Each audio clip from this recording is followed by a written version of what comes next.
Hello friend, કેમ છો?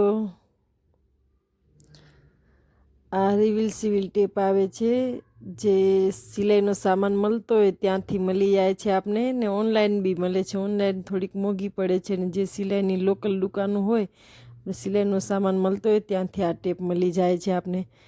આ ટેપનો ઉપયોગ જે કપડાં તૂટી ગયા હોય તેને સાંધવા માટે થાય છે. આવી પાતળી પાતળી નાની સાવ ટેપ આવે છે, એનું નામ છે રિવીલ સિવિલ ટેપ કહેવાય આને. આ ગ્લુ ટાઈપ આવે છે, જે કપડું તૂટી ગયું એને ઊંધી સાઈડ કરી, રોંગ સાઈડ કરી, અને જે ભાગ તૂટી ગયો હોય એટલું હરખું ફિનિશિંગ કરી, પાસી કરી, અને જેટલો ઓલી બાજુ ડોરા દેખાતો એ બધા આલી બાજુ કરી, અને એ માપનો ટેપનો ટુકડો લઈ લેવાનો.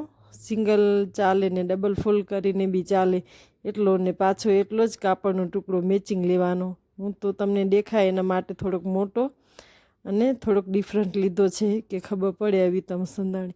ને એ ટુકડા ઉપર કાપડનો ટુકડો રાખી અને પ્રેસથી ચીપકાવવાનો. જ્યાં સુધી ચીપકે નહીં, પ્રેસથી ચોટે નહીં ત્યાં સુધી ચોંટાડવાનું. અને હવે ઊંધી સાઈડ પછી જોઈ લેવાનું કે બરાબર ચોંટી ગયું છે ને. ઊંધી સાઈડ દોરા નીકળ્યા હોય તો તમને કાતરથી કાપીને એની ફિનિશિંગ એની ફાઇન આવી જાય છે. આવી તમ ચોંટી જાય છે. આ ટાઈપની ટેપ બહુ સરસ થાય છે. આવી તમ જે હોય તે ચોંટી જાય છે, ચીપકી જાય છે. કાપડ તૂટી ગયો અને ખબર બી નથી પડતી કે તૂટી ગયું હતું.